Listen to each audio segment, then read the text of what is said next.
తాకట్లో ఉన్న మీ బంగారాన్ని విడిపించి ఆ రోజు ఆన్లైన్ రేటుకి కొంటాం. Sharma gold company. నమస్కారం, వెల్కమ్ టు సుమన్ టీవీ. నేను గీతాంజలి. ప్రస్తుతం మనతో పాటు ప్రముఖ జ్యోతిష్య వేద పండితులు వెన్నంపల్లి నిశాంత్ శర్మ అవధాని గారు ఉన్నారు. వారితో మాట్లాడదాం.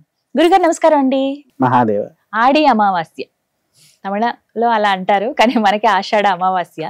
మనకు ఆషాఢ అమావాస్య కూడా కాదమ్మా, చుక్కల అమావాస్య. చుక్కల అమావాస్య అనాలా? చుక్కల అమావాస్య. దాన్ని కూడా మీరు సెర్చ్ చేయండి, కనిపిస్తాయి. ఎందుకనంటే ఇందాకే మీకు గత ఎపిసోడ్ లో చెప్పాను, ఈ గౌరీ వ్రతాన్ని ఆచరించేది మళ్ళీ చుక్కల అమావాస్య వరకు చెయ్యాలి అనేది. నిజం. ముందు ఒక ఎపిసోడ్ కూడా చేయడం జరిగిందండి. ఏకాదశిని కామిక ఏకాదశి అంటారు. ప్రత్యేకంగా వ్రతం ఆచరించాలని, దానికి కొనసాగింపుగా అమావాస్య రోజు కూడా చేయాల్సి ఉంటుంది. ఆ వివరాలన్నీ ఇప్పుడు తెలుసుకుందాం. గురుగారు, మరి ఆషాఢ అమావాస్య, చుక్కల అమావాస్య, ఆ రోజున ఏమిటి విశేషం, ఏం చేయాలి, ఎటువంటి వ్రతాన్ని ఆచరించాలి, ఎవరు ఆచరించాలి, ఎలా? సంతోషంగా తల్లి, అసలు ఈ అమావాస్యకు 3 రకాల ప్రాముఖ్యతలు ఉన్నాయి తల్లి. మొదలేంటి అంటే దక్షిణాయన పుణ్యకాలం ప్రారంభమైన తర్వాత వచ్చే మొట్టమొదటి అమావాస్య. దక్షిణాయన పుణ్యకాలం ఏంటి అంటే పితృదేవత ఆరాధనలు అనేటువంటి ఎక్కువగా జరుగుతాయి, విన్నారా? తర్వాత రెండోది ఏంటి అంటే మనకు దేవతామూర్త ప్రతిష్ఠ విగ్రహాలు అనేటువంటి దేవాలయంలో ప్రతిష్ఠించరు, కేవలం ఉత్తరాయణంలోనే విగ్రహ ప్రతిష్ఠ అనేది జరుగుతుంది. ఇప్పుడు ఇక్కడ జరిగేది గ్రామ దేవతల ప్రతిష్టలు జరుగుతాయి అంతే ఇప్పటి నుంచి. ఇంకా దేవాలయాలు ప్రతిష్ఠ ప్రధాన దేవాలయాలు చెయ్యరు. ఎందుకు అంటే ఈ దక్షిణాయనం అనేది సంపూర్ణంగా పితృదేవతలుగా కేటాయించబడింది. అయితే మనము ఏంటి, కర్కాటక రాశిలో మకర సంక్రాంతి ఎట్లయితే వస్తుందో అదే కర్కంలో సూర్యుడు దక్షిణాయనంలోకి మారినప్పుడే దక్షిణాయన పుణ్యకాలము అంటారు. అక్కడ దాన్ని సంక్రాంతి చేస్తాము. యాక్చువల్గా ఇప్పుడు కూడా సంక్రాంతి కిందనే, కాకపోతే దీన్ని ప్రధానంగా మనం తీసుకోమంతే తేడా, దాన్ని ప్రధానంగా తీసుకుంటాం. అందుకోసం ఏంటి అంటే ఇప్పటి నుంచి జరిగేటువంటిది ఈ మొట్టమొదటి అమావాస్య రోజున ఒక చిన్న విశ్లేషణ దీంట్లోనే ఇస్తున్నా తల్లి.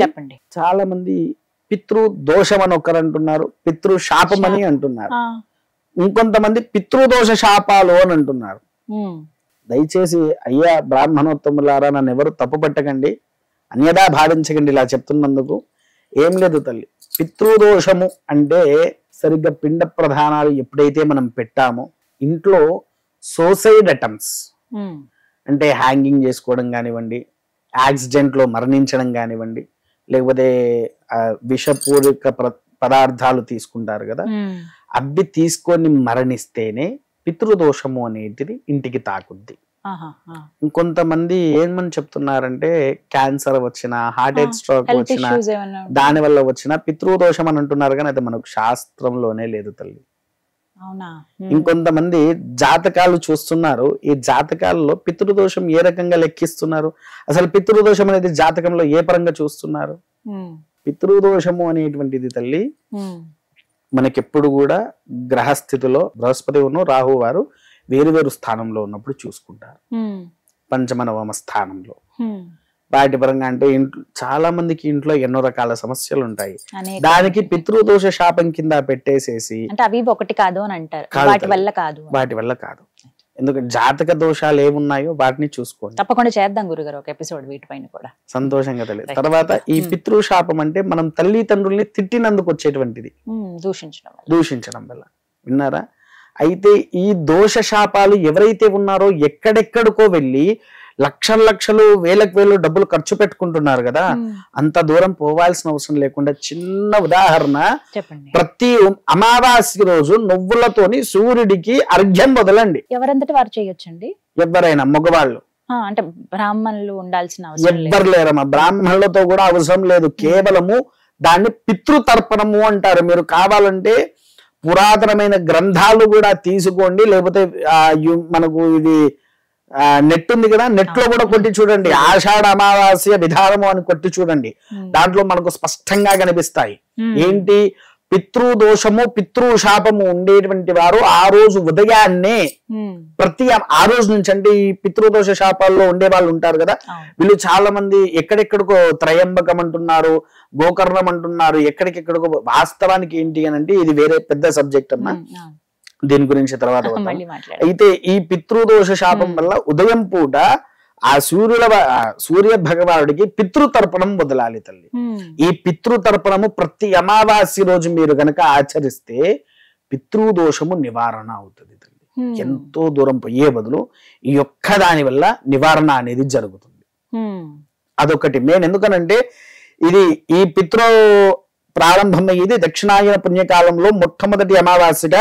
ఇక్కడ నుంచి మాసార్ధము అంటే శ్రావణము, భాద్రపదము, పౌర్ణమి తర్వాత మనకు వచ్చేది మహాలయ పక్షాలు. మాసార్ధమైందా తల్లి? అక్కడికి ఒక మాసము 15 రోజులు పూర్తిగా అయిపోయిందా అంటే 45 రోజులు వచ్చేసినట్టు కదా. అలా మండలార్థం పూర్తి కాగానే ఇక్కడ నుంచి ఆ 15 రోజులు పితృవులకు తర్పణాలు వదలాలి. ఇలా చూసుకోవాలన్నట్టు దాన్ని.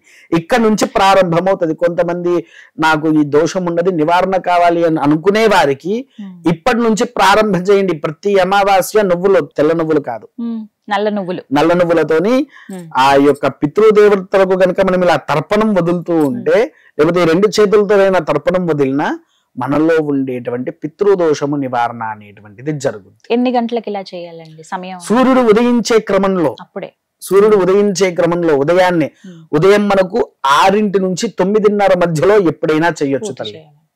9:30 దాటింది అంటే ఇంకా అది తర్పణం పనికిరాదు. శుచి శుభ్రత చూసుకుని తర్వాత మగవాళ్ళు మాత్రమే ఈ విధంగా ఆచరించాలి. ఇది అయిపోయిన తర్వాత మొదటిది.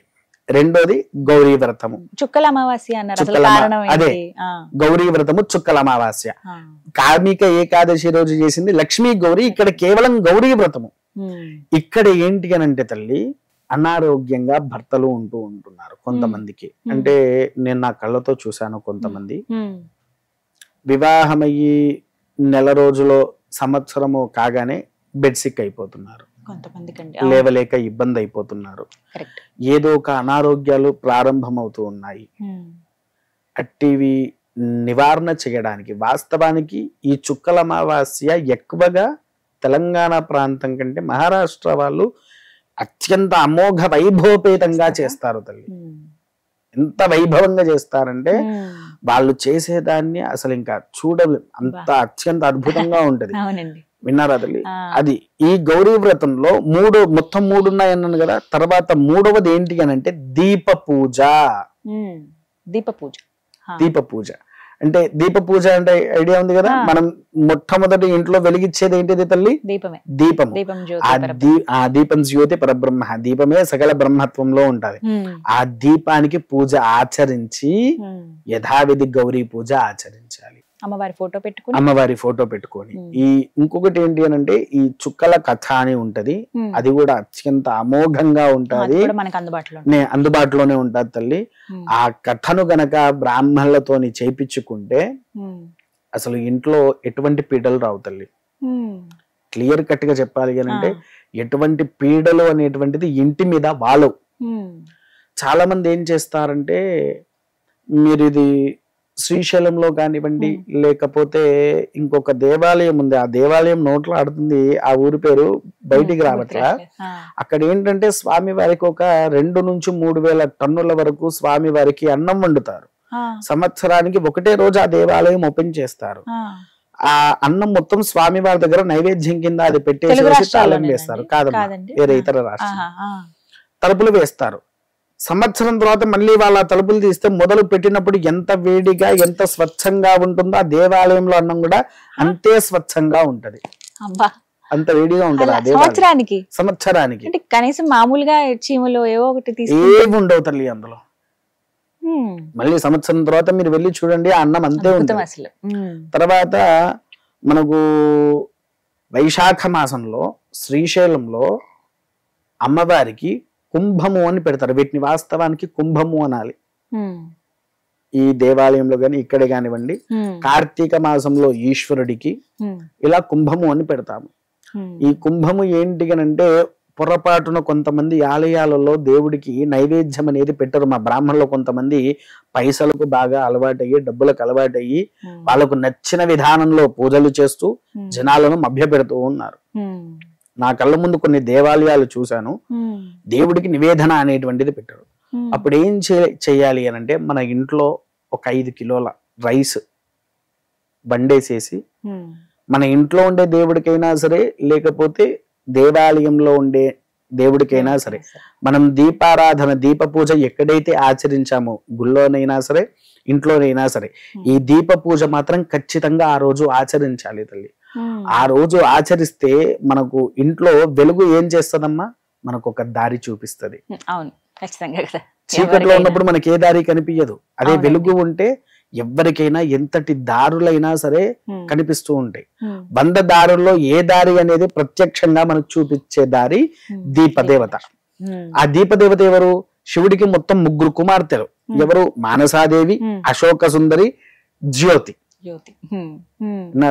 ఈ జ్యోతి ప్రథమ దేవతగా పూజింపబడే మొట్టమొదటి దేవత. రెండోది గణపతి ప్రథమ పూజుడు. వీళ్ళిద్దరే శివ వంశానికి చెందిన వాళ్ళు. ఈ దేవతారాధన చేసేది కూడా ఇదే ఆషాఢ మాసంలో వచ్చేటువంటి చుక్కల అమావాస్య రోజు ఆచరించాలి. ఈ 3 ఎప్పుడైతే మనం ఆచరిస్తామో అత్యంత అమోఘమైనటువంటి తేజస్సుతో ఇల్లు మొత్తం విరధిల్లుతూ ఉంటది తల్లి. మనలో ఉండే ఎన్నో సమస్యలు నివారణ అవుతాయి. వాస్తవానికి అంటే మీరు తప్పుగా అనుకోకండి ఇలా అంటున్నానని. కొంతమంది మీరు పరిహారాలు అడుగుతున్నారు, మంత్రం అడుగుతున్నారు, కొంతమంది బీజాక్షరాలతో సహా బయటికి చెప్పేస్తూ అవునండి చెప్తారు.